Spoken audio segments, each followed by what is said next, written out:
नमस्कार दर्शक बंधु समीक्षा न्यूज लाइव रे स्वतंत्र साक्षात्कार कार्यक्रम को आपको स्वागत करुच्ची। आज नुआ अध्याय आज आपण मानक आमे आनचु आउ एक नुआ टॉपिक बा नुआ विषय अनेक थर आपण देखिବାକୁ पाती आम कार्यक्रम रे जे विभिन्न व्यक्ति विशेष माने आसी थांती धर्म रु हो राजनीति रु हो साहित्य रु हो आज आछंती जने परिवेशविद से आम सहित अछंती आलोचना करिबा परिवेश संबंधी विभिन्न तथ्य विषय एवं परिवेश संबंधी विभिन्न कारण जो जहाँ उपजुची समस्या रोची जमीक ग्लोबल वार्मिंग है विपर्य अनेक घटुची जमीक फ्लड आसूची बन्या बात्या ये सब जिनस जो कहीं घटुची तार कारण कौन परिवेश संबंधी जहाँ भी विपर्य घटुची तार कारण कौन एवं ताकू केमिति रोका जाई परियो ताकू नहीं आलोचना करबा आज आम सहित अछंती युव परिवेशविद सागर प्रधान ताको हमें स्वागत करबा हम कार्य सर नमस्कार स्वागत करछि।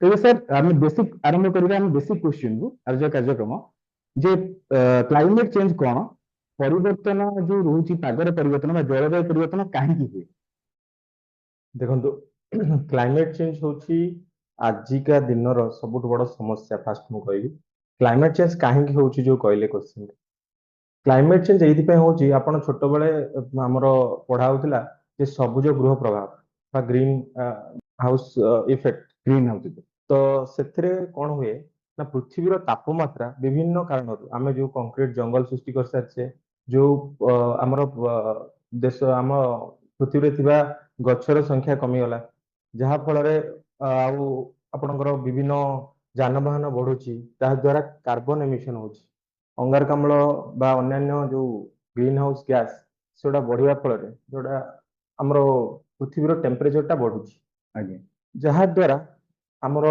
टेम्परेचर बढ़िले बरफ तरलिबो हमरो जो परिवेश रो आमे जेतिक टेम्परेचर सह्य करि परिबु ताठो अधिक टेम्परेचर हो जाउची जेतेबेले जो ऋतु आसीबा कथा आपण जेन जानचंती खरा दिन एई समय से समय खरा दिन आसुनी सेटा डाइवर्ट होउची सेटाको आमे जो जलवायु परिवर्तन हो जाउची जो समय जो जलवायुटा रहिबा कथा जो खरा दिन हो शीत दिन जो समय आसिया कथा जेहेतु आसुनी ताको आमे कहूची जलवायु परिवर्तन। अच्छा तो आहा ये जलवायु परिवर्तन फल रे कोन होउची आपण मेन तो आपण देखिबे एबे जो भलिया तापमात्रा वृद्धि होउची माने असह्य हो गेलानी केवल तापमात्रा वृद्धि गोटे कारण नुहे आपण विभिन्न प्रकार आपणकर वज्रपात होउची आगुरु आपण जे देखिबे एते मृत्यु हो नथला वज्रपात एबे वज्रपातर संख्या बढ़ी जाइछि आपणकर फ्लड होउची आपण जेंति कहले हमर ओडिसा गोटे साइक्लोन प्रोन अंचल रिजन हो आपण सब बेले साइक्लोन एठी आछी ये सबुर कारण होउची क्लाइमेट निश्चित विगत अतीत में देखा गरम अधिक बढ़ी जाऊँगी 50 डिग्री पाखापाखि टेम्परेचर पहुंची जाऊँगी गरम सरला जो वर्षा आसला आप देखुए भूस्खलन होगी केदारनाथ अनेक केरल ट्राजेडी गला तो इसब पछर कारण कौन केवल आम कहीपर जलवायु परिवर्तन ना कौन देखो गोटे हला तो आपण जो कंस्ट्रक्शन बहुत होउची जा फल खोला भी होउची आपनकर भूपृष्ठ को खोला होउची जा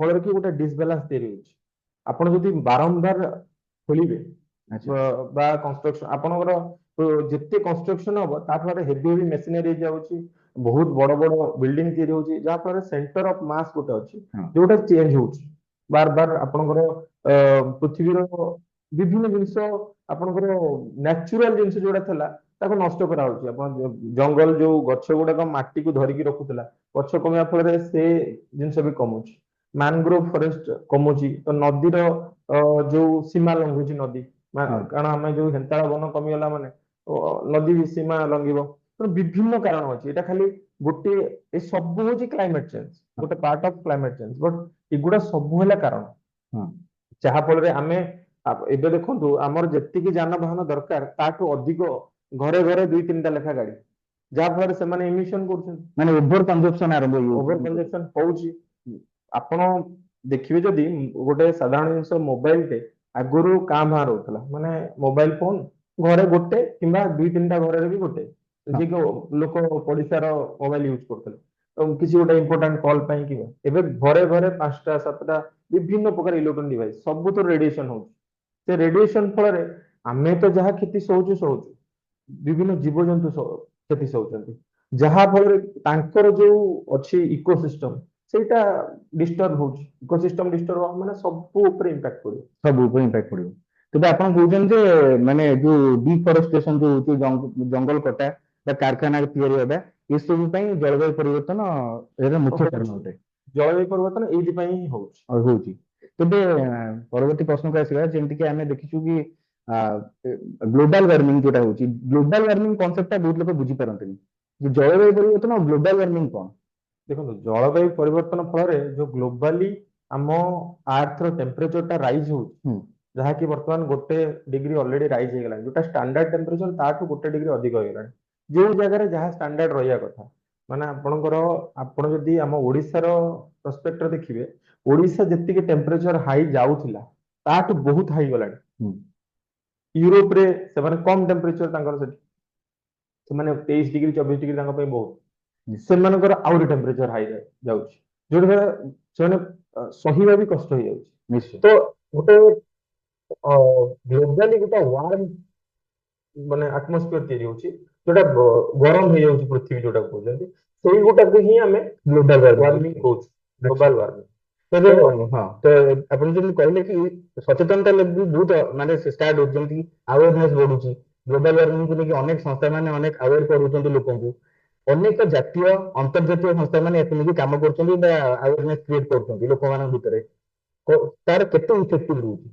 ଦେଖନ୍ତୁ ଜାତୀୟ ଅନ୍ତର୍ଜାତୀୟ ସ୍ତରରେ ବହୁତ ସଂସ୍ଥା କାମ କରୁଛି, କିନ୍ତୁ କେବଳ ଏଇ ଏନଜିଓ ବା ଏଇ ସଂସ୍ଥା କାମ କଲେ ହବନି, ସାଧାରଣ ଲୋକଟେ ବି ତା ଲାଇଫଷ୍ଟାଇଲରେ ଏଟାକୁ ପାର୍ଟ ବୁଝିକି ତାକୁ ଉପଯୋଗ କରିବା ଦରକାର।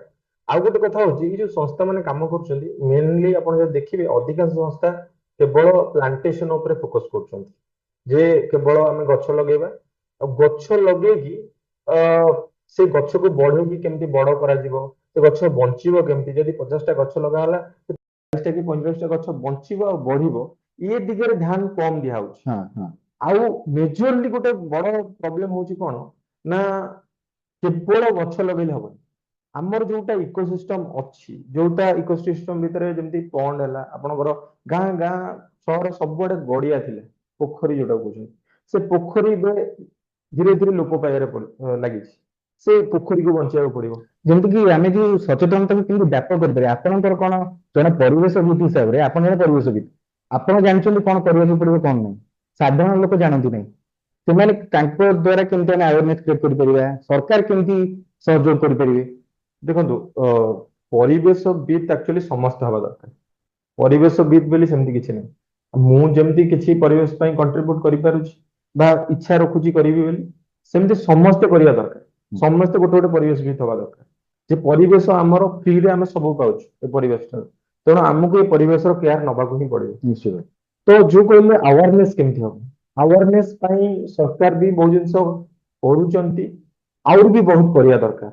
ପ୍ରଥମ ହେଲା ଏଜୁକେସନ, ଆମର ଏନଭାରମେଣ୍ଟ ଏଜୁକେସନ ପଢା ହଉଛି ଗୋଟେ ସବଜେକ୍ଟ, କିନ୍ତୁ ସେଇଟାକୁ କେତେ ଏମ୍ଫାସିସ ଦିଆହଉଛି, ଛୋଟବେଳୁ ପିଲା କେତେ ସେଟା ଶିଖୁଛି, ପରିବେଶର ଇମ୍ପୋର୍ଟାନ୍ସ କଣ, କେମିତି ତାକୁ ଆମେ କେୟାର ନେଇପାରିବା, କଣ କଣ ସବୁ ବାଟ ଅଛି, ଆଉ କାହିଁକି ମୁଁ ନେବି କେୟାର, ଏ ସବୁ ଜିନିଷକୁ ପ୍ରାକ୍ଟିକାଲି ବୁଝେଇବା, ଆଉ ଗୋଟେ ଲାର୍ଜ ସ୍କେଲରେ ଲୋକମାନଙ୍କୁ ଏନଗେଜ କରେଇବା, ଯୋଉଟା ହଉଛି ଆପଣ ଯଦି ଦେଖିବେ ସରକାରଙ୍କ ପାଖରେ ସେତିକି ରିସୋର୍ସେସ୍ ନାହିଁ, ସରକାର ଯଦି ବି ଚାହିଁବେ ସବୁଆଡେ ସରକାରୀ ସ୍ତରରେ କରିପାରିବେନି, ସେମାନଙ୍କୁ ନିହାତି ନବାକୁ ପଡିବ କିଛି ଯେମିତି ଏନଜିଓ ହେଲା ବା କିଛି ପବ୍ଲିକର ସପୋର୍ଟ ନବାକୁ ପଡିବ। ତ ସେଇଟା ଗୋଟେ ଲାର୍ଜ ସ୍କେଲରେ ଯଦି ଆୱାରନେସ ଆଉ ପ୍ଲାଣ୍ଟେସନ ହେଲା, ଯୋଉ ରିଷ୍ଟୋରେସନ ଆକ୍ଟିଭିଟି ଯଦି ଲାର୍ଜ ସ୍କେଲରେ ହବ, ତାହେଲେ ଏଇଟା ଗୋଟେ ଭଲ ଇମ୍ପାକ୍ଟ ତିଆରି କରିବ। ପ୍ଲସ୍ ଆପଣଙ୍କର ଯୋଉ ଭେହିକିଲ ଆପଣ ଦେଖୁଛନ୍ତି ରିନ୍ୟୁଏବଲ ଏନର୍ଜି, ଯୋଉ ଆମର ନନ୍ ରିନ୍ୟୁଏବଲ ଏନର୍ଜି ଯୋଉଗୁଡା ରହିଲା, ରିନ୍ୟୁଏବଲ ଏନର୍ଜିର କେମିତି ୟୁଜ ଟା ବଢିବ, ସୋଲାର ହେଲା କିମ୍ବା ଆପଣଙ୍କର ଯାହାବି ରିନ୍ୟୁଏବଲ ରିସୋର୍ସ ଅଛି, ତା ଦେହରୁ କେମିତି ଅଧିକରୁ ଅଧିକ ଏନର୍ଜି କ୍ରିଏଟ ହବ, ଆଉ ନନ୍ ରିନ୍ୟୁଏବଲ ଏନର୍ଜି ଯେମିତି କି ପେଟ୍ରୋଲିୟମ ହେଲା, ଏସବୁ ଜିନିଷ କେମିତି କମିବ, ତାର ବ୍ୟାପକ ୟୁଜ ନ ହବ, ଆଉ ନମ୍ବର ଅଫ ଭେହିକିଲ୍ସ କୁ ରେଷ୍ଟ୍ରିକ୍ଟ କରିବାକୁ ପଡିବ, ପବ୍ଲିକ ଟ୍ରାନ୍ସପୋର୍ଟ ଅଧିକା ୟୁଜ ତାକୁ ବଢେଇବାକୁ ପଡିବ, ଆପଣଙ୍କର କାର ପୁଲିଂ ଭଳିଆ କନସେପ୍ଟ କୁ ବଢେଇବାକୁ ପଡିବ, ତାକୁ ଗୋଟେ ଲାର୍ଜ ସ୍କେଲରେ ଆୱାରନେସ କ୍ରିଏଟ କରିବାକୁ ପଡିବ। ନିଶ୍ଚୟ, ଏଇଠି ମୁଁ ଗୋଟେ ପଏଣ୍ଟ ଆଡ କରିବାକୁ ଚାହିଁବି, ଆପଣଙ୍କ ବିଷୟରେ ଅନେକ ଭିଡିଓ ଦେଖୁଥିଲି ସୋସିଆଲ ମିଡିଆରେ, ଆପଣ ଗୋଟେ କାର୍ଯ୍ୟକ୍ରମରେ କହିଥିଲେ କାର୍ ପୁଲିଂ ବିଷୟରେ, କାର୍ ପୁଲିଂ ଟି ପର୍ଟିକୁଲାରଲି କଣ? ଦେଖନ୍ତୁ ଆପଣ ଏବେ ଯଦି ଦେଖିବେ ଆମ ଏଇ ଭୁବନେଶ୍ୱରରେ ପ୍ରତ୍ୟେକ ଜାଗାରେ ଟ୍ରାଫିକ ଅନିୟନ୍ତ୍ରିତ ଭାବେ ବଢି ଚାଲିଛି। ଟ୍ରାଫିକ ବଢିବାର କାରଣ ହଉଛି ସମସ୍ତଙ୍କ ପାଖରେ 4 ହ୍ୱିଲର ଭେହିକିଲ ରହିଲା। ସେମାନେ ନିଜର କମ୍ୟୁଟ ପାଇଁ ଛୋଟ ଜାଗାକୁ ବି ଗୋଟେ କମ ଡିଷ୍ଟାନ୍ସ କଭର କରିବାକୁ ବି 4 ହ୍ୱିଲର ୟୁଜ କରୁଛନ୍ତି। ତାଙ୍କ ଗାଡିରେ ପାଖାପାଖି ଗୋଟେ 4 ହ୍ୱିଲରରେ ଧର 4 ଜଣ ଯାଇପାରିବେ କି 5 ଜଣ ଯାଇପାରିବେ। ତ ସେ 4 ଜଣ 5 ଜଣ ନ ଯାଇ ଜଣେ ଯାଉଛି। ତ ଯେତେବେଳେ ଲାର୍ଜ ସ୍କେଲ ଏଟା ହଉଛି, ଯାହା ଦ୍ୱାରା କଣ ହଉଛି, ଟ୍ରାଫିକ ଅନିୟନ୍ତ୍ରିତ ଭାବେ ବଢି ଚାଲିଛି, ବଢି ଚାଲିଛି। ପ୍ଲସ ପ୍ରଦୂଷଣ ବଢୁଛି। ହୁଁ ହୁଁ ତେଣୁ ଆମେ କାର୍ ପୁଲିଂ କନସେପ୍ଟ ହେଲା, ଯଦି ଏମିତି ଅଲରେଡି ଆପଣଙ୍କର ବାଙ୍ଗାଲୋର ହେଲା, ବମ୍ବେ ହେଲା, ଏଠି ଚାଲିଲାଣି କାର୍ ପୁଲିଂ। ମାନେ ଆପଣ ଯଦି ଯାଉଛନ୍ତି, ଯେମିତି ଆମର ବିଭିନ୍ନ ଓଲା ଉବର ଏମାନେ ସବୁ ଅଛନ୍ତି, ସେଇଭଳିଆ ବିଭିନ୍ନ ସବୁ ଆପ୍ଲିକେସନ ବାହାରିଲାଣି, ଯାହା ଦ୍ୱାରା କି ମୁଁ ଗୋଟେ ଧର ମୁଁ ସେମ୍ ଜାଗାକୁ ଯିବାକୁ ଚାହୁଁଛି, ଆପଣ ଯାଉଛନ୍ତି ଏଇ ରୁଟ ରେ ଯିବେ, ପର୍ଟିକୁଲାର ଆପଣ ବାଣୀ ବିହାରରୁ ଯାଉଛନ୍ତି ବରମୁଣ୍ଡା, ସେଇ ରୁଟରେ ମତେ ବି ଯିବାର ଅଛି। ତ ମୁଁ ଗୋଟେ ଆପଣଙ୍କୁ ରିକ୍ୱେଷ୍ଟ ଦେଇପାରିବି ଯେ ମୁଁ ଆପଣ ଯଦି ଆପଣ ଫାଷ୍ଟ ଆଭେଲେବଲ କରେଇଦେବେ ଯେ ମୋ ପାଖରେ 3ଟା ସିଟ୍ ଆଭେଲେବଲ ଅଛି, ତ ଆପଣଙ୍କୁ ମୁଁ ଗୋଟେ ରିକ୍ୱେଷ୍ଟ ଦେବି ଯେ ମୁଁ ଆପଣଙ୍କ ସହିତ ଯାଇପାରିବି, ମୋର ଆଇଡେଣ୍ଟିଫିକେସନ ପୁରା ଭେରିଫାଏଡ ଥିବ, ମୋର ସବୁ ଜିନିଷ ସେ ଆପ୍ ଦ୍ୱାରା ପ୍ରପରଲି କେୱାଇସି ହେଇଥିବ। ତ ମୁଁ ତାକୁ ଆପଣଙ୍କୁ ରିକ୍ୱେଷ୍ଟ ଦେଲି, ଆପଣ ଆକ୍ସେପ୍ଟ କଲେ, ମୁଁ ଆପଣଙ୍କ ସହିତ ଗଲି, ଯାହା ଦ୍ୱାରା ଆମେ ଗୋଟେ ଅନନେସେସାରୀ ଭେହିକିଲ ବି ଦରକାର ପଡିଲାନି। ଆପଣ ଯଦି ଦେଖିବେ ତା ଦ୍ୱାରା 4-5ଟା ଲୋକ ବି ସେମ୍ ରୁଟରେ ଯାଇପାରିବେ ଗୋଟିଏ ଭେହିକିଲ, ଯାହା ଦ୍ୱାରା ଟ୍ରାଫିକ ବି ନିୟନ୍ତ୍ରିତ ରହିବ ଆଉ ପ୍ରଦୂଷଣ କମିବ, ଯୋଉଟା ଆମର ମେଜର ଫୋକସ। ତେଣୁ ନିଶ୍ଚୟ। ଏମିତି କାର ପୁଲିଂ ହେଲା କି ପବ୍ଲିକ ଟ୍ରାନ୍ସପୋର୍ଟ, ଆପଣ ଯଦି ଦେଖିବେ ସିଙ୍ଗାପୁର କି ଅଲଗା କଣ୍ଟ୍ରିରେ ସବୁ ପବ୍ଲିକ ଟ୍ରାନ୍ସପୋର୍ଟ କୁ ବେଶୀ emphasis ବେଶୀ ଦିଆଯାଏ। ଗୁରୁତ୍ୱ ମିଳିଥାଏ। ହଁ, ଆପଣ ଆମର ଇଣ୍ଡିଆରେ ଜନସଂଖ୍ୟା ବହୁତ ଅଧିକ, ତେଣୁ ଆମେ ଯଦି ସମସ୍ତେ ବଡ ବଡ ଗାଡି ଧରିକି ବୁଲିବା, ତାହେଲେ ତ ପ୍ରଦୂଷଣ ବହୁତ ବଢିବ। ହୁଁ। ଆଉ ଏବେ ଯେହେତୁ ଏଇ ଗୋଟେ ପଏଣ୍ଟ ମୁଁ ଆଡ୍ କରିବାକୁ ଚାହିଁବି ଯେ ରିସେଣ୍ଟ କେସ୍ ହେଇଥିଲା କିନ୍ତୁ ଦିଲ୍ଲୀରେ AQI ଏୟାର କ୍ୱାଲିଟି ଇଣ୍ଡେକ୍ସ ଖରାପ ହେଇଥିଲା। ତ ଏୟାର କ୍ୱାଲିଟି ଇଣ୍ଡେକ୍ସ କଣ, କେତେ ଲେଭେଲରେ ରହିଲେ ଏହା ଆମ ପାଇଁ ମାରାତ୍ମକ ହୋଇଥାଏ ଆଉ ତାର କାରଣ କଣ? ଦେଖନ୍ତୁ, ଏୟାର କ୍ୱାଲିଟି ଇଣ୍ଡେକ୍ସ କଥା ପୂର୍ବରୁ ମୁଁ ଆପଣଙ୍କୁ ଗୋଟେ ଜିନିଷ ବୁଝାଉଛି। ଆପଣ ଯେତିକି ଆଗରୁ ଦେଖିବେ, ଆପଣଙ୍କ ଗୋଟେ ଜେନେରେସନ ପୂର୍ବରୁ ଆପଣଙ୍କୁ ଯୋଉ କ୍ୱାଲିଟି ଅଫ ଏୟାର ମିଳୁଥିଲା, ସେ କ୍ୱାଲିଟି ଅଫ ଏୟାର ବର୍ତ୍ତମାନ ନାହିଁ।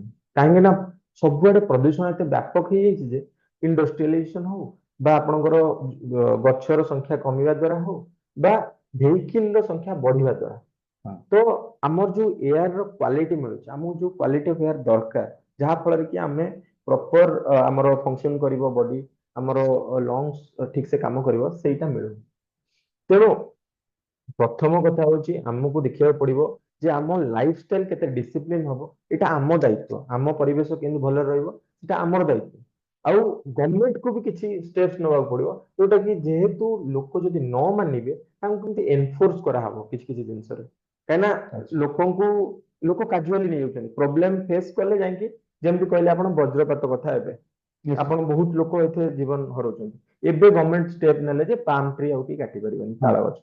କିନ୍ତୁ ଏଇ ଜିନିଷଟା 10 ବର୍ଷ ପୂର୍ବରୁ ହବାର ଥିଲା। ନିଶ୍ଚୟ। ଆମେ ଫୋରକାଷ୍ଟ କରିବା କଣ ହବ ଆଗକୁ, ତା ପାଇଁ ଆମେ ଷ୍ଟେପ ନବା। ହେଇ ସାରିଲା ପରେ, ବଜ୍ରପାତରେ ଅଧିକା ଲୋକ ମରିଲା ପରେ ଆପଣ ଯଦି ତାପରେ ଗୋଟେ ଷ୍ଟେପ ନେବେ ଯେ ପାମ୍ ଟ୍ରି ଆମେ ବର୍ତ୍ତମାନ ଲଗେଇବା ବା ପାମ୍ ଟ୍ରି କାଟିବାକୁ ହେଲେ ପରମିଶନ ଦରକାର। ପାମ୍ ଟ୍ରି ସିନା ଥିଲେ, ଅଲରେଡି ତ କଟା ସରିଲାଣି ବହୁତ ସବୁ। କାର୍ବନ ଫୁଟପ୍ରିଣ୍ଟ କହିଲେ କଣ ଆମେ ବୁଝିପାରିବା? କାର୍ବନ ଫୁଟପ୍ରିଣ୍ଟ ମାନେ ଆମେ ପ୍ରତ୍ୟେକ ଯୋଉ ଆମର ଆକ୍ଟିଭିଟି ରହିଲା, ଏବେ ଆମେ ଇଲେକ୍ଟ୍ରୋନିକ ଜିନିଷର ସବୁବେଳେ ବହୁଳ ବ୍ୟବହାର ହଉଛି। ସବୁ କାର୍ଯ୍ୟକଳାପ ଦ୍ୱାରା, ଗାଡି ଚଲେଇବା ହଉ, କମ୍ପ୍ୟୁଟରରେ କିଛି କାମ କରିବା ଦ୍ୱାରା ହଉ, ପ୍ରିଣ୍ଟରଟେ ଚଲେଇବା ଦ୍ୱାରା ହଉ, ବା ମୋବାଇଲ ଚଲେଇବା ଦ୍ୱାରା, ଆମର ସବୁ ଦ୍ୱାରା କାର୍ବନ ଫୁଟପ୍ରିଣ୍ଟ ବେଶୀ ବେଶୀ ବଢୁଛି। କାହିଁକି ନା ଆମର ମେନ୍ ହେଲା ସବୁ ଇଲେକ୍ଟ୍ରୋନିକ ଜିନିଷରୁ ଗୋଟେ ରେଡିଏସନ ବାହାରୁଛି, ଗୋଟେ ଆପଣଙ୍କର ଆମର ଯୋଉ ଗ୍ରୀନ ହାଉସ ଗ୍ୟାସକୁ ବଢିବା ପାଇଁ ଆମ ଏନଭାରମେଣ୍ଟରେ ଯୋଉ ଯୋଉ କାରକ ଦରକାର, ସେଇଟା ହଉଛି ମାନେ ଯାହା ଫଳରେ ବଢୁଛି, ସେଇଟାକୁ ହିଁ କୁହାହଉଛି କାର୍ବନ ଫୁଟପ୍ରିଣ୍ଟ। ଆଚ୍ଛା। ତେଣୁ କାର୍ବନ ଫୁଟପ୍ରିଣ୍ଟ ଦ୍ୱାରା ଆମର କଣ ହଉଛି ନା, ଆମେ କେମିତି କମ କରିପାରିବା। ଧର ଆମର ଦରକାର ନାହିଁ, ଆମେ ଜାଣିଲେ କାର୍ବନ ଫୁଟପ୍ରିଣ୍ଟ ହଉଛି ଜଳବାୟୁ ପରିବର୍ତ୍ତନ ଗୋଟେ ମୁଖ୍ୟ କାରଣ। ନିଶ୍ଚୟ। ତେଣୁ ଆମର ଯଦି ଯାହା ବି ଦରକାର ନାହିଁ, ଆମେ ତାକୁ ଚଲେଇବା। ଯେମିତିକି ଆମେ ଯଦି ଇଲେକ୍ଟ୍ରିସିଟି, ଆମର ଗୋଟେ ଜାଗାରେ ଲାଇଟ୍ ଜଳୁଛି, ଆମର ଆବଶ୍ୟକତା ନାହିଁ, ତାକୁ ବନ୍ଦ ରଖିବା। ଗୋଟେ ପାଣି ନଷ୍ଟ ହଉଛି, ତାକୁ ମାନେ ମୋଟାମୋଟି ଭାବେ କହିବାକୁ ଗଲେ ଆମେ ଯେତିକି ଆବଶ୍ୟକ ଆମେ ସେତିକି ବ୍ୟବହାର କରିବା, ତାଠୁ ଅଧିକ ବ୍ୟବହାର ଆପଣ ଆରାମସେ କାର୍ବନ ଫୁଟପ୍ରିଣ୍ଟ କମେଇ ପାରିବେ। ଚାହୁଁଛି ଯେମିତି ଆପଣ କହିଲେ ଡିଜିଟାଲରେ ମଧ୍ୟ ବଢୁଛି କାର୍ବନ ଫୁଟପ୍ରିଣ୍ଟ, ଗୋଟେ ରେଡିଏସନ ଯୋଉଟା, ସେଟା କଣ କାର୍ବନ ଫୁଟପ୍ରିଣ୍ଟ ଆଉ ରେଡିଏସନ ଗୋଟେ ନା ଅଲଗା?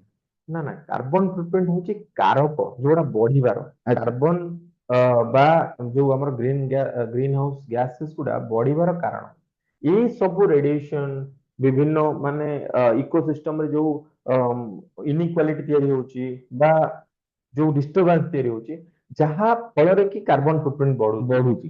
ଆଉ ଏବେ କାର୍ବନ କିନ୍ତୁ ଗ୍ରୀନ ସରକାର ଯୋଉ ଧୀରେ ଧୀରେ ଗୋଟେ ଗୋଟେ 4G 5G ଏସବୁ ବଢେଇ ଚାଲିଛନ୍ତି, ଅନେକ ସାଧାରଣ ଲୋକ ବା ଅନେକ ଏକ୍ସପର୍ଟ ମାନେ କହନ୍ତି ଯେ ଏଗୁଡିକ ମଧ୍ୟ ବିପଜ୍ଜନକ। ନିଶ୍ଚୟ ତ ସେ ଆପଣ ଯେତେ ଟେକ୍ନୋଲୋଜି ଡେଭଲପ ହବ ଇଣ୍ଡଷ୍ଟ୍ରିଆଲାଇଜେସନ ହବ ଆପଣଙ୍କର ନୂଆ ନୂଆ 5G ହେଲା ଆପଣଙ୍କର ବେଶୀ ରେଡିଏସନ ହବ 5G ରେ ଯଦି ଅଧିକା ସ୍ପିଡ ରେ ଡାଟା ପାଉଛନ୍ତି ତାମାନେ ଆପଣଙ୍କର ଯୋଉ ମେସିନ୍ସ ୟୁଜ ହଉଛି ସେଟା ଅଧିକ ହବ ଫ୍ରିକ୍ୱେନ୍ସି ଅଧିକା ରହୁଛି। ଡେଫିନେଟଲି ଯାହା ଫଳରେ ଆପଣଙ୍କର କାର୍ବନ ଫୁଟପ୍ରିଣ୍ଟ ବୃଦ୍ଧି ପାଇବ ଅଲ୍ଟିମେଟଲି ସେ କ୍ଷତି କରିବ ରେଡିଏସନ ବୃଦ୍ଧି ପାଇବ ଯାହା ଫଳରେ ଆପଣ ଦେଖିବେ ବହୁତ ଜାଗାରେ ରିପୋର୍ଟ ଆସୁଛି ଯେ ତାର ସବୁ ଇଫେକ୍ଟ ଗୁଡା ବହୁତ ମାନେ ଲିଭିଂ ବିଙ୍ଗ ଉପରେ ବହୁତ ଅଧିକା ରହୁଛି ସେ ରେଡିଏସନ ଇଫେକ୍ଟ ଯାହା ପକ୍ଷୀ ଫଳରେ ମାନେ ମରିଯାଉଛନ୍ତି। ପକ୍ଷୀ ମାନେ ମରିଯାଉଛନ୍ତି ବା ଅନ୍ୟାନ୍ୟ ବହୁତ ପଶୁ ପକ୍ଷୀ ସାଧାରଣ ମଣିଷ ଉପରେ ବି ବହୁତ ତାର ପ୍ରଭାବ ପଡୁଛି ଆପଣ ଲାଇଫ ସ୍ପାନ ଦେଖନ୍ତୁ କେତେ କମି କମି ଚାଲିଛି ତ ବିଶେଷ ପ୍ରଶ୍ନ ଏହାର ଯେ ସରକାର କାହିଁକି ଏସବୁକୁ ପ୍ରୋତ୍ସାହନ ଦଉଛନ୍ତି ଆଉ ଏହାର ନିରାକରଣ କଣ? ଦେଖନ୍ତୁ ଆମେ ଗୋଟେ କମ୍ପିଟେଟିଭ ଯୁଗରେ ଅଛୁ ସମସ୍ତଙ୍କ ସାଙ୍ଗରେ ଆମକୁ ଚାଲିବାକୁ ପଡିବ ସ୍ପେସ ପ୍ରୋଗ୍ରାମ ହଉଛି ସ୍ପେସ ପ୍ରୋଗ୍ରାମରେ କଣ ଏମିସନ ହଉନି କିନ୍ତୁ ଆମେ ଚାହିଁଲେ ବି ତାକୁ ରଖିପାରିବାନି ଆଚ୍ଛା ଆମେ ତ ଆଉ ଗୋଟେ ଷ୍ଟୋନ ଏଜରେ ଜି ପାରିବାନି ନା କି ଆମେ ଗ୍ଲୋବାଲି ସବୁ କଣ୍ଟ୍ରି କିଛି କିଛି ଡେଭଲପମେଣ୍ଟ କରୁଛନ୍ତି କିଛି କିଛି କରୁଛନ୍ତି ଆଉ ଆମେ ପଛେଇକି ରହିଯିବା ସେଟା ତ ହବନି ସେଟା ଯାହା ବି ହେଲେ କରିବାକୁ ପଡିବ ଆମେ କେବେ ନିଜକୁ ଅଟକେଇ ପାରିବାନି ଆଜ ଏ କଣ୍ଟ୍ରି ଆମକୁ ସେ ଯୋଉ ଗ୍ଲୋବାଲ କମ୍ପିଟିସନରେ ଆମକୁ ରହିବାକୁ ଅଛି ପ୍ଲସ୍ ଆମକୁ କିଛି ରେଷ୍ଟ୍ରିକ୍ସନ ଦ୍ଵାରା ସେଟା କମେଇବାକୁ ପଡିବ ବା ଡିସିପ୍ଲିନ ଆଣିବାକୁ ପଡିବ ଯାହା ଦ୍ୱାରା ଆମେ କମ କରିପାରିବା ପରିବେଶର କ୍ଷତି କିନ୍ତୁ ଆମେ ପୁରା ବନ୍ଦ କରିଦେଇ ପାରିବାନି ଇଣ୍ଡଷ୍ଟ୍ରି ହୁଁ ଯଦି ବନ୍ଦ ହେଇଯିବ ତାହେଲେ ଲୋକ ମାନେ ଇକୋନୋମି ପଳେଇବ ଡାଉନ ହେଇଯିବ ପଳେଇବ, ତେଣୁ ବେରୋଜଗାରୀ ବଢିବ ସବୁ। ଏକ୍ଜାକ୍ଟଲି ଆଉ ଯଦି ଆମେ 2G ରେ ରହିବା ଆଉ ଗୋଟେ ଆମେରିକାରେ ଗୋଟେ ଲୋକ 5G ୟୁଜ କରିବ 6G ୟୁଜ କରିବ ତାହେଲେ ଆମେ କେମିତି ତାଙ୍କ ସହିତ ଟ୍ରାନଜାକ୍ଟ କରିବା ଆମର ଆଇଟି କେମିତି ଚାଲିବ ଆମ ବିଭିନ୍ନ ଇଣ୍ଡଷ୍ଟ୍ରି କେମିତି ଚାଲିବ କମ୍ୟୁନିକେସନ କେମିତି ଚାଲିବ ତେଣୁ ଆମକୁ ତ ଡେଭଲପ କରିବାକୁ ପଡିବ କିନ୍ତୁ ଆମକୁ ଅଲ୍ଟରନେଟିଭ ମେଥଡ ବି ଡେଭଲପ କରିବାକୁ ପଡିବ ଯାହା ଦ୍ୱାରା କି ଆର ବ୍ୟାଡ ଇମ୍ପାକ୍ଟ ଯୋଉଟା ରହିଲା ଖରାପ ଯାହା ପ୍ରଭାବ ପଡୁଛି ପରିବେଶ ଉପରେ ତାହା ଆଉ ତାକୁ ଆମ ଉପରେ କମ ପଡିବ। କରିବ ତେବେ ଦର୍ଶକ ବନ୍ଧୁ ଆପଣ ଶୁଣିଥିଲେ ଯାହା ଯୁବ ପରିବେଶବିତ ସାଗର ପ୍ରଧାନ କହିଲେ କି ଆମେ ଯଦି ବ୍ୟବହାର କମ କରିବା ବା ବ୍ୟବହାର ଗୋଟେ ରେଷ୍ଟ୍ରିକ୍ଟେଡ ୱେରେ କରିବା ଗୋଟେ ଲିମିଟେଡ ୱେରେ କରିବା ତାହେଲେ ଆମେ ଏସବୁର ମାନେ ଦୁରୁପଯୋଗ ଯୋଉଟା ହଉଛି ସେଇ ତାର କୁପ୍ରଭାବରୁ ଆମେ ବଞ୍ଚି ପାରିବା। ତାହେଲେ ଆମକୁ ଅଗ୍ରତ ହେବାକୁ ପଡିବ ତା ସହିତ ଆମକୁ ସେ ରେଷ୍ଟ୍ରିକ୍ସନ ମଧ୍ୟ ରଖିବାକୁ ପଡିବ ଯାହା ଦ୍ୱାରା ଆମେ ସୁସ୍ଥ ଜୀବନ ବିତେଇ ପାରିବା ଆଉ ଜଳବାୟୁ ମଧ୍ୟ ସାଂଘାତିକ ଭାବରେ କିଛି ଇଫେକ୍ଟିଭ ମାନେ ଯୋଉ କୁପ୍ରଭାବ ଯୋଉ ଜଳବାୟୁ ଉପରେ ପଡୁଛି ତାହା ଆମକୁ ଏତେ ପଡିବ ନାହିଁ। ତେବେ ଶେଷ ପ୍ରଶ୍ନ ରହିବ ଡକ୍ଟର କି ଆପଣ କଣ ବାର୍ତ୍ତା ଦେବାକୁ ଚାହିଁବେ ଆମ ଦର୍ଶକ ମାନଙ୍କୁ କି ଆମେ କିପରି ଭାବରେ ଅନ୍ତିମରେ ପରିବେଶକୁ ସୁରକ୍ଷିତ ରଖିପାରିବା ଏବଂ ଭଲ ରହିପାରିବା? ଦେଖନ୍ତୁ ପ୍ରଥମତଃ ମୋର ସମସ୍ତଙ୍କୁ ଅନୁରୋଧ ରହିବ ଯାହା ଆପଣଙ୍କର ଲାଗୁଛି ଏକ୍ସେସ ତାକୁ କମ କରନ୍ତୁ ମାନେ ବର୍ତ୍ତମାନ ଯେହେତୁ ଲୋକଙ୍କର ଫାଇନାନ୍ସିଆଲ କଣ୍ଡିସନ ଟିକେ ବେଟର ଗଲାଣି ଆମେ ଆଫୋର୍ଡ କରିପାରୁଛୁ କିଛି ଜିନିଷ ନିଶ୍ଚୟ ତେଣୁ ଆମେ କିଣି ଦଉଛୁ ଆଉ ଥ୍ୟାଙ୍କ୍ସ ଟୁ ଇଏମଆଇ ଯାହା ଦ୍ୱାରା କି ଇଲେକ୍ଟ୍ରୋନିକ ଜିନିଷ ହେଲା ଭେହିକିଲ ହେଲା ବହୁତ ବଢି ଚାଲିଛି କାରଣ ଲୋକ କଣ ଭାବୁନାହାନ୍ତି ସେ ଗୋଟେ ଜିନିଷକୁ କିଣିବା ଆଉ ତାକୁ ପ୍ରପରଲି ଏଫୋର୍ଡ କରିବା ଡିଫରେଣ୍ଟ ଜିନିଷ ତାକୁ ମେଣ୍ଟେନ କରିବା ଡିଫରେଣ୍ଟ ଜିନିଷ ତେଣୁ ଲୋକଙ୍କୁ ଆଉ ଟିକେ ଆୱାରନେସ ଭଲ କରିବାକୁ ପଡିବ ଆଉ ନିଜର ଇନକ୍ରିଜ କରିବାକୁ ପଡିବ ଆଇକ୍ୟୁ ଲେଭେଲ ମୋର ଆବଶ୍ୟକତା କଣ ତାକୁ ବୁଝିବାକୁ ପଡିବ ତେଣୁ ଆପଣଙ୍କୁ ଆଉ ଟିକେ ଡିସିପ୍ଲିନ ହେବାକୁ ପଡିବ କୌଣସି ବି ଜିନିଷ ଯାହା ଆପଣ ଦରକାର ନାହିଁ ତାକୁ ଆପଣଙ୍କୁ ୟୁଜ କମେଇବାକୁ ପଡିବ ମାନେ ଆପଣଙ୍କୁ ବନ୍ଦ କରିବାକୁ ପଡିବ ଆପଣ ଇଲେକ୍ଟ୍ରିସିଟି ହଉ ଆପଣଙ୍କର ୱାଟର ହଉ ଆପଣଙ୍କର କିଛି ବି ଜିନିଷ ଜଷ୍ଟ ବିକଜ ଆପଣ ଦେଇପାରିବେ ପଇସା ବା ତାର ଚାର୍ଜେସ ଟା ଭରି ପାରିବେ ତା ନୁହଁ ଯେ ଆପଣ ଯାହା ବି ୟୁଜ କରିପାରିବେ ଅନନେସେରୀ ୟୁଜ କରିପାରିବେ ଏଇଟା ଆପଣଙ୍କୁ ଆୱାରନେସ ସେତିକି ରହିବା ଦରକାର ପ୍ଲସ୍ ଆପଣ ଦେଖନ୍ତୁ ସରକାର ଯାହା ବି ନିୟମ ଆଣୁଛନ୍ତି ସେ ତ ଅଲଗା କଥା ଆପଣ ସମସ୍ତଙ୍କୁ ଆୱେର ହେବାକୁ ପଡିବ କ୍ଲାଇମେଟ ଚେଞ୍ଜ କଣ କଣ କଣ ଆମେ କ୍ଷତି ସହୁଛୁ ଆପଣଙ୍କ ନିଜ ଘରେ ହଉ ନିଜର ଫାର୍ମ ହାଉସ ଅଛି ଆପଣଙ୍କ ବାଡି ହଉ ଯୋଉଠିରେ ଆପଣ ଗୋଟେ ଦୁଇଟା ଗଛ ଲଗାନ୍ତୁ ଆମେ ହେଲୁ 130 କୋଟି 140 କୋଟି ର ଗୋଟେ ମାନେ ଆମ ପାଖରେ ପପୁଲେସନ ଅଛି ଏଇଟା ଆମର ଷ୍ଟ୍ରେନ୍ଥ ନିଶ୍ଚୟ ଯେ ଆମ ପାଖରେ ଏତେ ଲୋକ ସଂଖ୍ୟା ଅଛି ୱିକନେସ ଇନ ଏ ଡିଫରେଣ୍ଟ ୱେ ହେଇପାରେ କିନ୍ତୁ ଏଟା ଗୋଟେ ଷ୍ଟ୍ରେନ୍ଥ ଯେ ଆମେ କିଛି ଗୋଟେ ଚାହିଁଲେ ଆମେ ଗୋଟେ 1.4 ବିଲିୟନ ଲୋକ ଚାହିଁଲେ କିଛି ବି କରିପାରିବୁ। ତ ହଁ। ଆପଣ ଯଦି ଗୋଟେ ଗୋଟେ ଗଛ ବି ଲଗେଇବେ ଆପଣଙ୍କ ବାରିରେ, ଆପଣ ଯଦି ଗୋଟେ ଫ୍ୟାମିଲି ଆଜ ଏ ଫ୍ୟାମିଲି ସମସ୍ତେ ଇଣ୍ଡିଭିଜୁଆଲ ଗୋଟେ ଗୋଟେ ଗଛ ଲଗେଇଲେ, ଯେତିକି ମେମ୍ବର ଅଫ ଫ୍ୟାମିଲି ବା ଗୋଟେ ଘର ପିଛା ଦୁଇଟା ତିନିଟା ଗଛ ଲଗେଇ ପାରିଲେ, ତାହେଲେ ଭାବନ୍ତୁ କେତେ ବିଲିୟନ ଗଛ ଲାଗିପାରିବ ଆମେ ଚେଷ୍ଟା କଲେ। ତେଣୁ ଆପଣ ଆପଣଙ୍କ ଲେବୁଲରେ ଚେଷ୍ଟା କରନ୍ତୁ, ଆମେ ସମସ୍ତେ ନିଜ ନିଜ ଲେବୁଲରେ ଗୋଟେ ପରିବେଶ ବିତ୍ ଭଳିଆ ଚିନ୍ତା କରିବା ଦରକାର। ନିଶ୍ଚିତ, ମାନେ ଆମେ ସମସ୍ତେ ଏକାଠି ହେଇ ଯଦି ନିଜ ଲେବଲରେ ଆମେ ଚେଷ୍ଟା କରୁଛନ୍ତି, ତାହେଲେ ଆମେ ସରକାରଙ୍କୁ ସହଯୋଗ କରିକି ଗୋଟେ ଭଲ ପରିବେଶ, ସୁସ୍ଥ ପରିବେଶ ଆମେ ସମସ୍ତଙ୍କ ପାଇଁ ତିଆରି କରିପାରିବା। ନିଶ୍ଚୟ ନିଶ୍ଚୟ। ତେବେ ଡକ୍ଟର ସାଗର ପ୍ରଧାନଙ୍କୁ ଧନ୍ୟବାଦ ଦେବାକୁ ଚାହିଁବି, ଆମ କାର୍ଯ୍ୟକ୍ରମରେ ଆପଣ ଆସିଲେ ଆଉ ଆମ ଦର୍ଶକ ମାନଙ୍କୁ ଆୱେର କଲେ ଜଳବାୟୁ ପରିବର୍ତ୍ତନ ସମ୍ପର୍କରେ। ତେବେ ଆଜିର କାର୍ଯ୍ୟକ୍ରମକୁ ଆମେ ଆଜି ଏଇଠି ରଖିବା ଏବଂ ପରବର୍ତ୍ତୀ କାର୍ଯ୍ୟକ୍ରମରେ ଆଉ ଏକ ଅତିଥିଙ୍କ ସହିତ ଭେଟିବା। ଆଜି ଆପଣ ମାନେ ଅନେକ ଜଳବାୟୁ ସମ୍ବନ୍ଧୀୟ ବା ପରିବେଶ ସମ୍ବନ୍ଧୀୟ ଅନେକ ତଥ୍ୟ ବିଷୟରେ ଜାଣିବାକୁ ପାଇଲେ। ଆଶା କରୁଛି ତାକୁ କାମରେ ଲଗାଇ ମଧ୍ୟ ଉପକୃତ ହେବେ। ଏଇଠି ରଖୁଛି ଆଜିର କାର୍ଯ୍ୟକ୍ରମ। ନମସ୍କାର।